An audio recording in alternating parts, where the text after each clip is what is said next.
and welcome to Manuel Goes Racing, and today we're in rFactor 2 having a look at the latest couple of editions, which are for a couple more Formula E tracks and an update to the Formula E for the latest car. Now, I need a cup of coffee already. The two newest tracks are Diriyah, which is on the outskirts of the Saudi capital of Riyadh.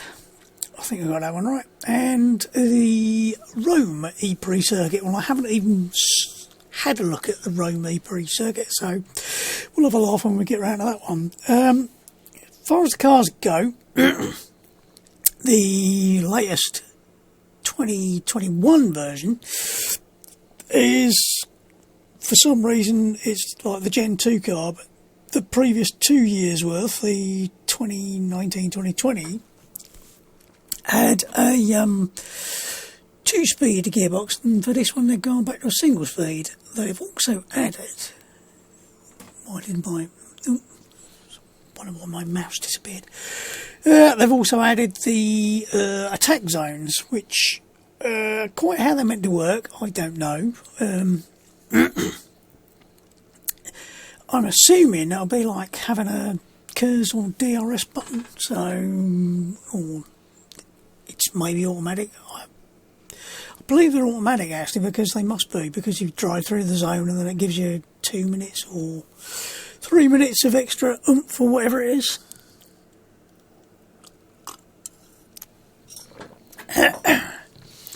Now, as I said, I have done a couple of laps around here, and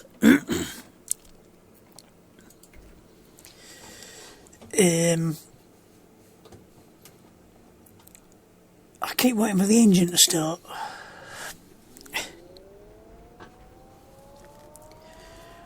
Wait for the green light at the end of the pits. God, I hate the way rFactor 2 does this. Why? Why have you got a red light? I'm the only person here. I believe this was laser scanned, so it should be... Oops, wrong button. Nice and accurate. Now, this circuit, they made a bit of a deal on the fact it's got 25 turns on it,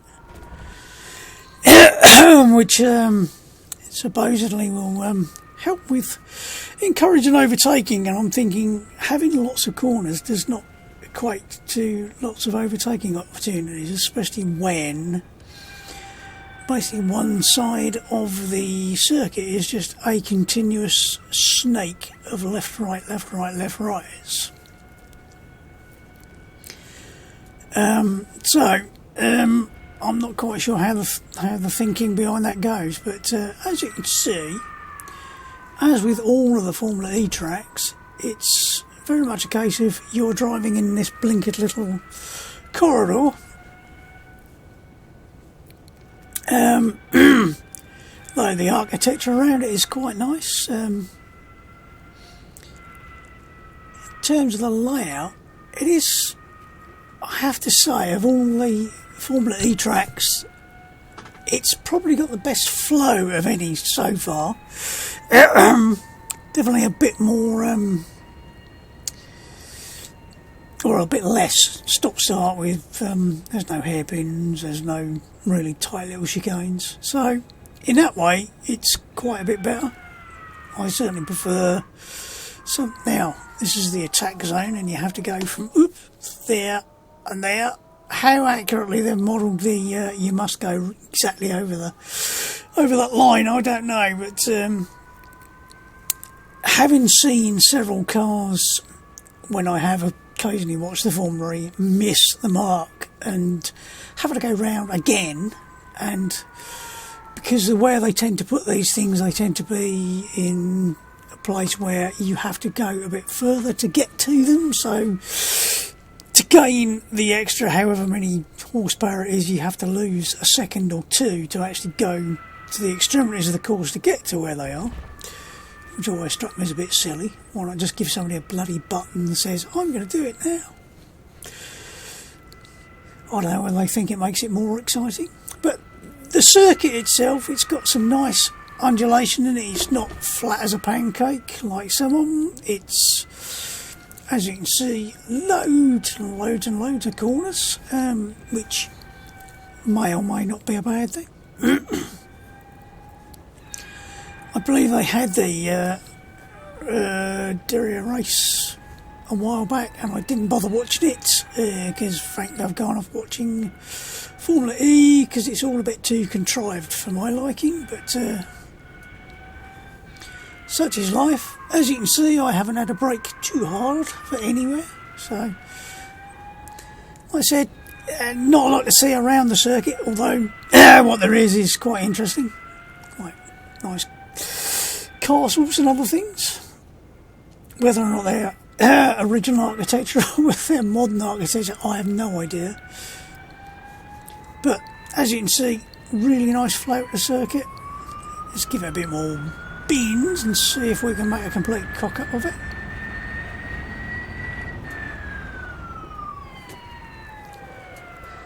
As you can see, to get around here is a bit of a definite pain in the butt to get to there.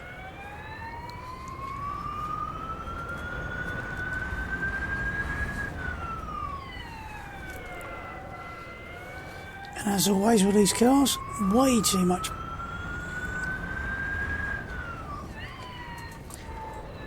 brake bias on the front. Either that or then you just need the brakes toning down a bit anyway. Tricky little corner, that one, and another tricky little one here. Oop, shit.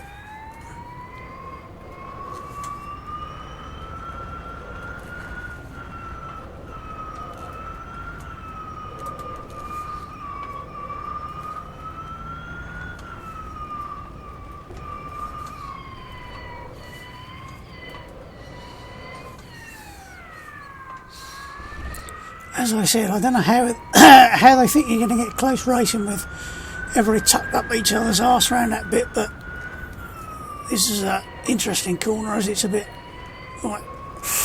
quite long, but again, how difficult it would be to get tucked up behind somebody to attack at that point, I don't know. Now, we're not going through the zone. It's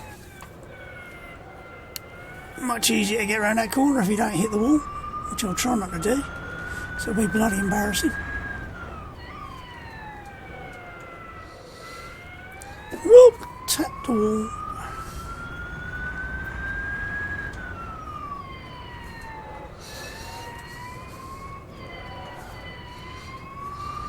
These slight risers here actually make the back end of the car a little bit light at times. I have to say though, I don't know whether this is, I haven't back to back the different years' cars, but for some reason this feels a lot more planted and like, oop, forgot where I was there, and definitely a lot better feedback on what's happening to the wheels.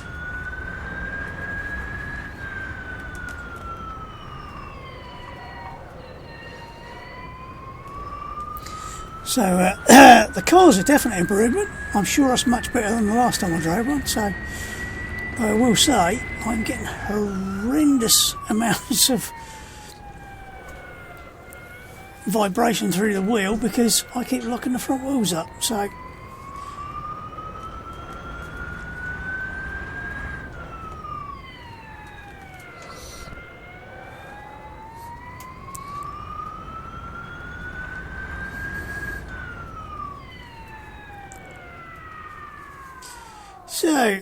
that's the course.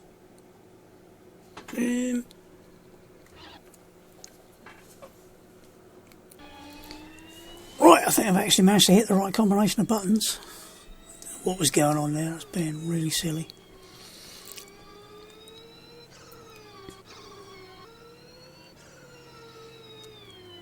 But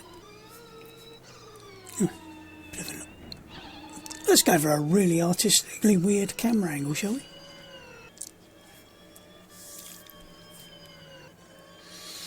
Like I said, of the all the Formula E tracks, I think this has got actually quite a nice flow to it, so it's actually quite pleasant to drive. Whether that's helped by the slightly better feeling car, I don't know. Like I said, I haven't back-to-back the 2019, 2020 and 2021 cars.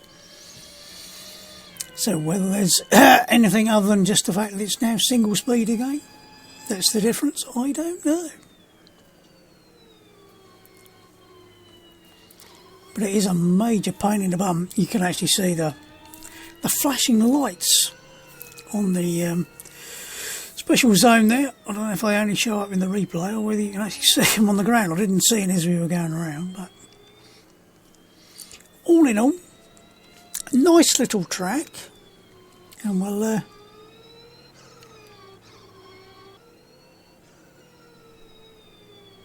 you can see, it's really nicely modelled as well.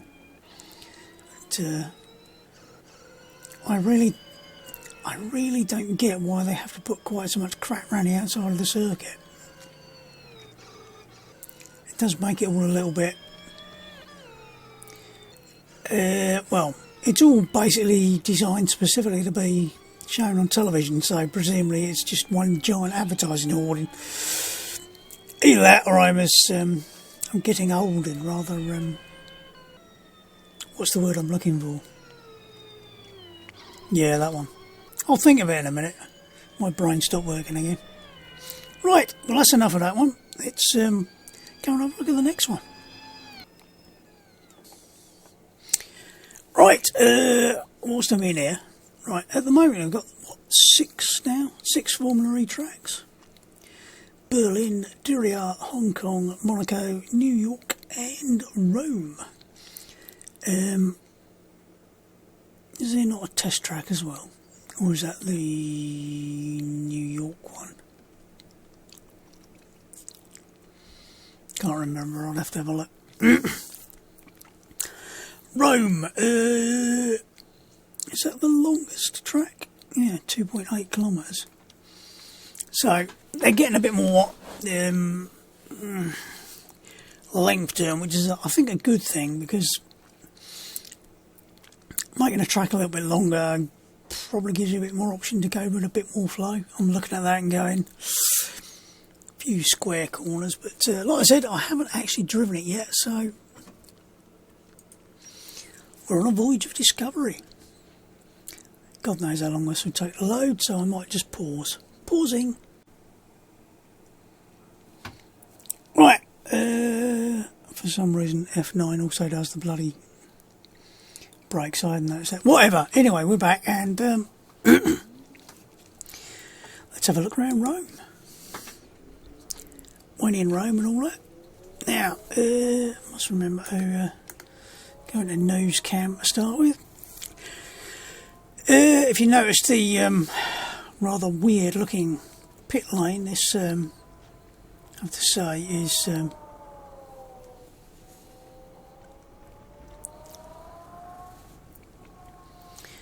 very strange pit lane, big and long. I'm assuming it just goes around the outside of a building basically, so yeah, who knows what the building is, but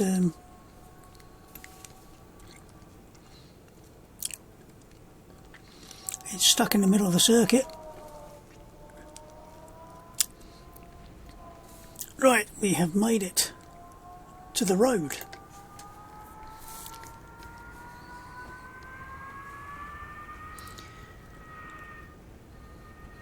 Bugger me, that's wide.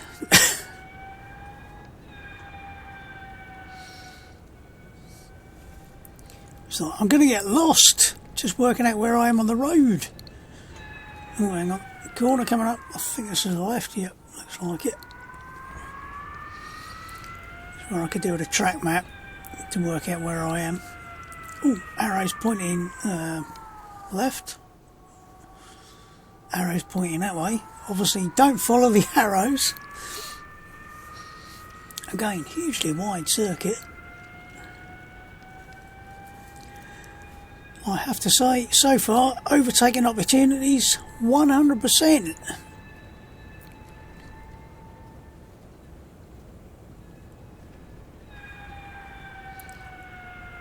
I think we're coming up to the left, aren't we?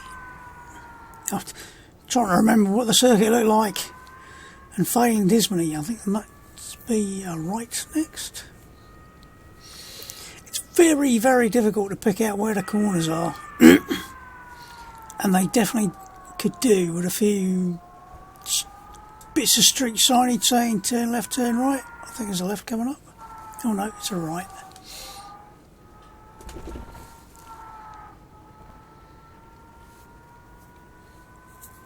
Oh, must be a shot off the camera from the car.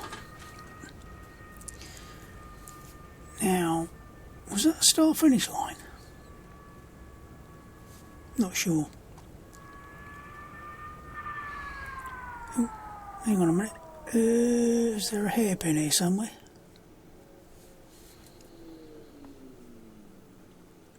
Yeah. I hate hairpins. Made especially difficult on a single screen.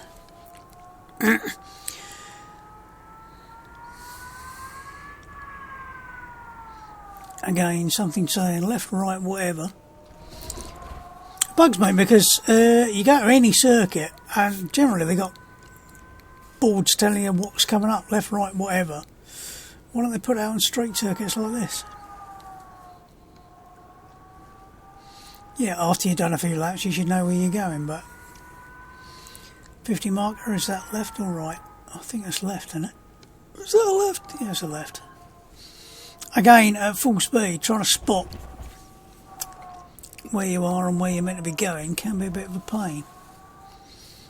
Was that the pit entrance? That might have been the pit. Yeah, I'm looking at that building up there, and I think that was the pit entrance. Again, nothing to say, oi, this is the pit entrance, mate.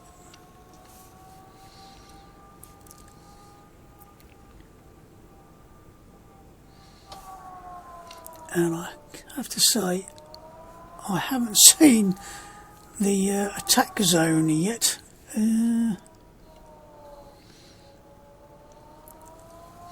If you spot a thing that says attack zone, please tell me. Speed up a little bit because that's the pit entrance. Exit. Get your brain in gear. Again, really nicely modelled. And I have to say, actually overtaking through. Whoa! That section should be an absolute doddle.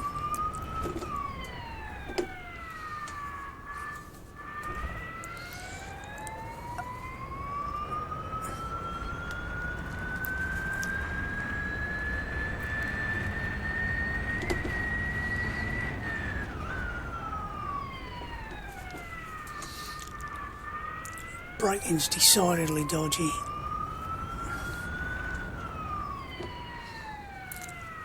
Way too much front locking. It was right here, wasn't it?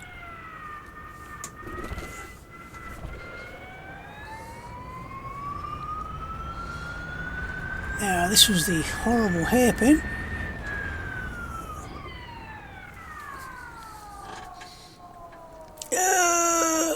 More lock, more lock.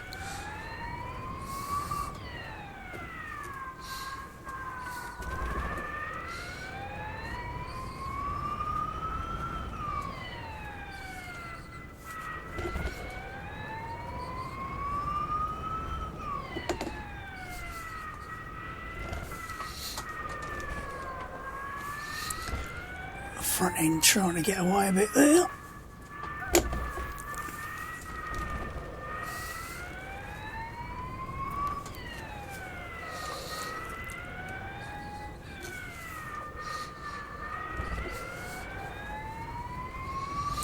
Well, with the exception of the horrible hairpin, it's actually not bad.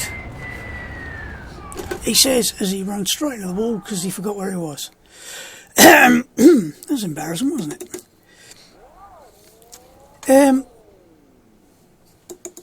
I I'm just going to go and see if I can find the bloody attack zone, because either there isn't one or I couldn't see it. Yeah, you definitely have to be a bit aware of where you are, especially as it's so damn easy to lock the brakes on this. Ah, there's the attack zone. It's not exactly beep beep beep attack zone, is it? So again, you'd come out of that previous corner quite rapidly and have to veer right over to the left to find the attack zone. So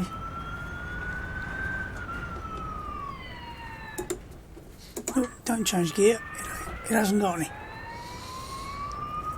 One thing about it, it's because there's no really stupidly slow corners, pardon the, I was going to say the back end stays fairly well where you put it, but I've changed my mind on that one.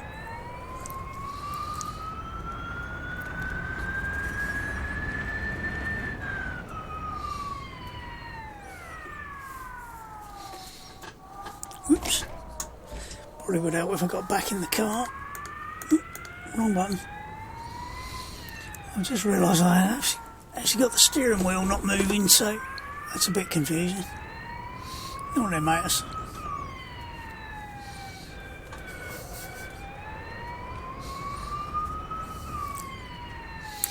Again, I really need to try this with the older cars to see if it's my imagination or whether this car actually feels better than the previous ones.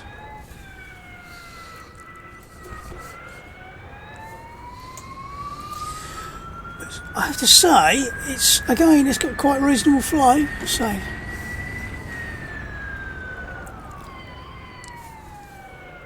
that's definitely a bit of a shaky corner. Downhill braking zone. Yeah, it's not too bad to get around there. So, what do I think of it? Rubbish! No, actually, the Diriyah and the Rome circuit, I think, actually are definitely better. They got more flow to them. They're not as start-stop, twiddly little, twisty, everything's 90 degree. It helps that this has got nice wide roads. So, in terms of actually being able to race on the bloody things rather than just being able to drive around nose to tail and wait for everybody else to fuck up, which admittedly is quite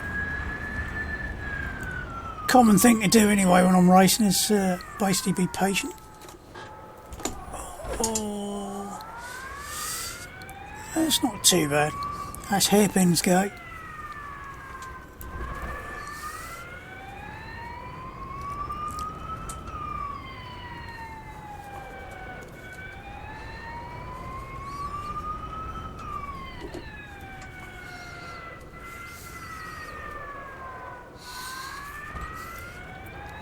Even that strange little chicane is actually sort of bus stoppy thing is actually quite flowing, so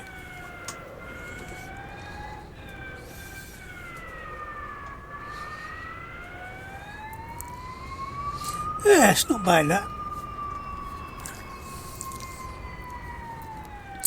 So whether it's because the car feels better or whether it's just those two tracks, it's just more flowing than the ones I've had previously, I'm not sure, but whatever it is, it's definitely an improvement. Let's see if we can actually get the replay to work properly this time.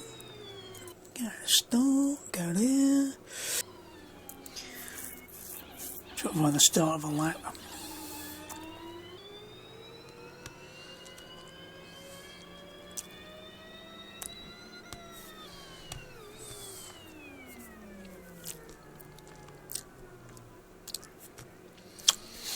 Yeah, that is a bit tight.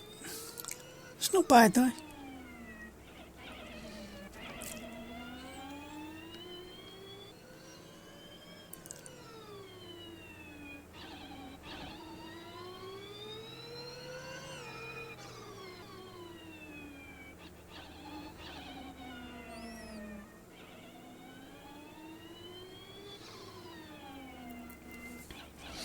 I'd say it's probably the first couple of times I've driven these Formula E cars around the Formula E circuits and gone, actually I'm enjoying it.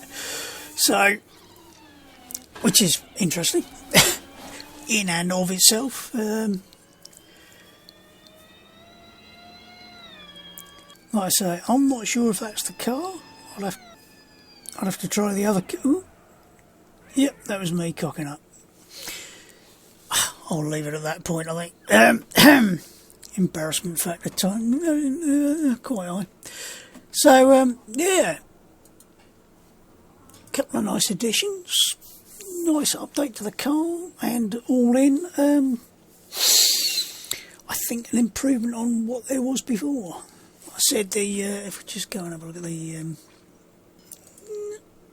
circuits at our EV level.